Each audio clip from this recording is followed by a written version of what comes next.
तीन बहनों का एक पति। रामपुर शहर छोड़कर सौरभ नए शहर में कमरे की तलाश में आता है। थोड़ी देर घूमने के बाद उसे एक घर की दीवार पर एक पर्चा दिखता है जिस पर लिखा होता है किराए के लिए कमरा खाली है। सौरभ खुश हो जाता है और तुरंत उस घर की ओर बढ़ता है और बेल बजाता है। तभी एक सुंदर लड़की दरवाजा खोलती है। सौरभ उसे देखकर चौंक जाता है और उसके मन में लड्डू फूटने लगते हैं। तभी वो लड़की उसे आवाज देती है और बोलती है, हेलो मिस्टर, कहाँ खो गए? रास्ता भूल गए हो क्या? सौरभ जवाब देता है, नहीं, वो मुझे किराए पर कमरा चाहिए था। लड़की जवाब देती है, अच्छा जी, सॉरी मिस्टर, हम किराए पर कमरा सिर्फ परिवार वाले लोगों को ही देंगे। तभी लड़का बोलता है, क्यों, अकेले लड़के से क्या दिक्कत है? भारतीय नारी होकर भी इतना डर? तभी लड़की बोलती है, रेखा नाम है मेरा और मैं किसी से नहीं डरती। बस हम लड़के को रूम नहीं दे सकते क्योंकि मैं यहाँ अपनी दो बहनों के साथ रहती हूँ। तभी उसकी दोनों बहनें वहाँ आ जाती हैं और बोलती हैं, क्या हुआ दीदी, कौन है ये लड़का? रेखा बोलती है, अंदर चल बताती हूँ। तभी रेखा बहनों को लेकर थोड़ा अंदर जाती है और सुरेखा वहीं उस लड़के के पास खड़ी रहती है। लड़के के दिल में उसे देखकर भी लड्डू फूटता है और वो पूछता है, क्या नाम है आपका? लड़की बोलती है, जी सुरेखा। लड़का बोलता है, वाह, कितना सुंदर नाम है, बिल्कुल आप ही की तरह। लड़की मुस्कुराते हुए देखती है। देखो दीदी, हमें उस लड़के को रूम देना ही पड़ेगा क्योंकि हमारे माता पिता नहीं हैं। हम गुजारे के लिए पैसे कहाँ से लाएंगे? कितने दिन से पिज्जा भी नहीं खाया है। लड़का दिखने में काफी अमीर लगता है, इससे अच्छा मोटा किराया लेंगे। बात तो सही कह रही है तू। ठीक है, फिर इसे कमरा दे ही देते हैं। फिर रेखा गेट पर जाती है और लड़के से कहती है, शहर में नए लगते हो और दूसरा कमरा ढूंढने में काफी परेशानी भी होगी। देखने में भोले भाले लगते हो तो हम आपको कमरा दे देंगे, पर किराया 20,000 देना पड़ेगा। सौरभ बोलता है, ठीक है, मैं 20,000 देने के लिए तैयार हूँ। और रेखा सौरभ को रूम किराए पर दे देती है। अब से रेखा और सौरभ का आमना सामना रोज होने लगता है। सौरभ मन ही मन रेखा को पसंद करने लगता है। एक दिन, सौरभ, मुझे इस महीने का किराया थोड़ा जल्दी चाहिए, मुझे पैसों की जरूरत है। हाँ रेखा, कोई बात नहीं, मैं तुम्हें शाम को ऑफिस से आकर पैसे दे दूंगा। शाम को ऑफिस से आकर सौरभ रेखा के पास पैसे देने जाता है। ये लो रेखा, तुमने पैसों के लिए बोला था ना? धन्यवाद सौरभ। अरे धन्यवाद कैसा, अगर कोई भी कैसी भी जरूरत हो तो मुझे जरूर बताना। ठीक है। रेखा, एक बात बोलूं, अगर बुरा ना मानो तो? कहो, क्या बात है? मैं तुमसे शादी करना चाहता हूँ। तुम मुझे बहुत अच्छी लगती हो। अगर तुम चाहो तो हम दोनों शादी करके बहुत खुशहाल जिंदगी बिता सकते हैं। सौरभ बोल तो ठीक रहा है, इसकी सरकारी नौकरी भी है, लाइफ सेटल है इसकी। सौरभ से अगर मैं शादी कर लूं तो कोई परेशानी वाली बात नहीं होगी, बल्कि मेरी परेशानियां कम ही होंगी। ठीक है सौरभ, मैं शादी के लिए तैयार हूँ, लेकिन तुम्हें मेरे घर ही रहना पड़ेगा और मेरी बहनों को भी साथ में रखना पड़ेगा। हाँ रेखा, बिल्कुल, मैं तुमसे प्यार करता हूँ, जैसा तुम कहोगी वैसा ही होगा। और दोनों शादी कर लेते हैं। चारों खुशी खुशी रहने लगते हैं। अब रेखा को किसी तरह की कोई परेशानी नहीं होती। एक दिन रात को रेखा काम खत्म करके अपने रूम में जाती है। आ गई मेरी स्वीटू, कितना काम करती हो, पूरा दिन काम में लगी रहती हो, थोड़ा वक्त हमें भी दे दो। ऐसा कहकर रेखा को सौरभ गले से लगा लेता है और दोनों प्यार भरी बातें करने लगते हैं। वहीं खिड़की में से सुरेखा दोनों को देख लेती है। सौरभ सुरेखा को खिड़की के पास खड़े हुए देख लेता है, लेकिन फिर भी चुप रहता है। फिर अगले दिन सुबह, सुरेखा, ए सुरेखा, जल्दी बाथरूम से बाहर निकलो, मुझे भी नहाना है, ऑफिस के लिए लेट हो जाऊंगा। ओहो जीजू, आ तो रही हूँ, क्यों चिल्ला रहे हो? और सुरेखा नहाकर बाहर निकलती है। भीगे बिखरे बाल सुरेखा के चेहरे को ढके हुए थे। हल्के भीगे कपड़े सुरेखा के शरीर से चिपके हुए थे। अरे वाह, अब तो सुरेखा भी एकदम जवान दिखने लगी है, कितना मस्त फिगर है इसका।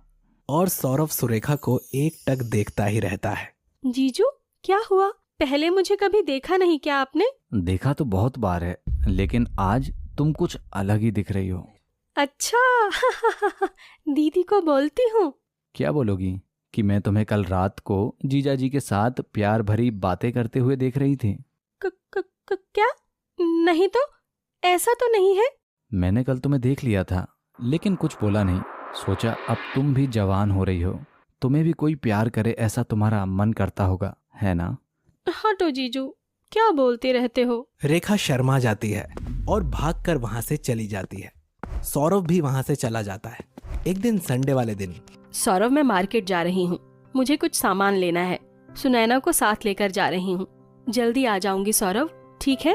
थोड़ी देर बाद जीजू, भूख लगी है तो खाना ला दूं? भूख तो लगी है, लेकिन खाना नहीं, मैं तो तुम्हें खा लूंगा।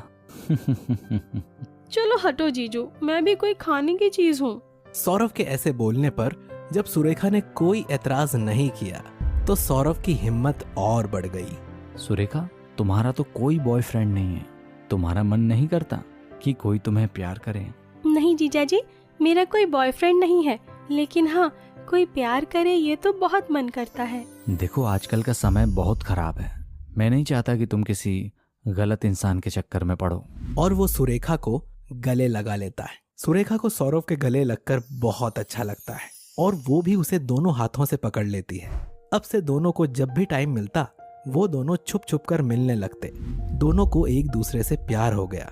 फिर एक दिन, सौरभ, मुझे तुमसे शादी करनी है, मैं अब नहीं रह सकती तुम्हारे बिना। शादी? लेकिन वेकिन कुछ नहीं, मुझे तुमसे शादी करनी है, मैं कुछ नहीं जानती, आज ही शादी करो मुझसे।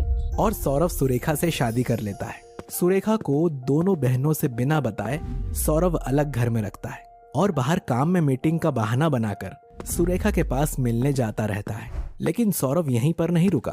अब उसका दिल सबसे छोटी बहन सुनैना पर भी आ गया था। उसे भी वो अपने प्रेम के जाल में फंसा लेता है और शादी करके उसको भी अलग घर में रखने लगता है। फिर एक दिन रेखा की तबीयत बहुत खराब हो जाती है। क्या बात है रेखा, दिन पर दिन तुम इतनी कमजोर हो रही हो, खाना भी नहीं खाती हो, ऐसे कैसे चलेगा? क्या करूं सौरभ, मेरी दोनों बहनों का कुछ नहीं पता वो कहाँ हैं, कैसी हैं, किसके साथ हैं, पता नहीं कैसी होंगी मेरी दोनों बहनें। मुझे बहुत टेंशन होती है उन दोनों की। और वो जोर जोर से रोने लगती है। कुछ ही दिनों में बीमारी के चलते रेखा मर जाती है। उसके मरने की खबर जब सुरेखा और सुनैना को मिलती है तो दोनों बहनें अपनी बहन को देखने आती हैं। दीदी, दीदी उठो, उठो दीदी, ये क्या हो गया? मैंने बहुत बड़ा पाप किया है, मैंने ही अपनी दीदी की जान ली है, मैंने बहुत बड़ा धोखा किया है अपनी दीदी के साथ। दीदी मेरी चिंता में दुनिया छोड़कर चली गई। कैसा धोखा?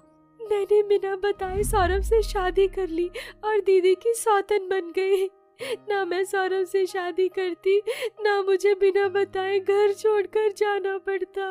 दीदी मेरी चिंता में बीमार होकर चली गई। क्या? सौरभ से शादी? हाँ सुनैना, मैंने बहुत बड़ा पाप किया है। ये तुम क्या बोल रही हो? सौरभ ने तो मुझसे शादी की थी, मैं हूँ उसकी दूसरी बीवी। क्या सौरभ ने तुमसे भी शादी की थी? उसने हम दोनों को पागल बनाया, उसकी वजह से हमारी दीदी आज हमारे साथ नहीं है। ऐसा कहकर वो जोर जोर से रोने लगती हैं। रोने से कुछ नहीं होगा, हमें उसे पुलिस से पकड़वाना चाहिए ताकि आगे से वो किसी और की जिंदगी के साथ ना खेल सके। दोनों बहनें सौरभ को पुलिस से पकड़वा देती हैं। ऐसे कपटी इंसान का यही नतीजा होना चाहिए था। दोनों बहनों की गलती की वजह से आज वो अपनी माँ जैसी बड़ी बहन को खो चुकी थी।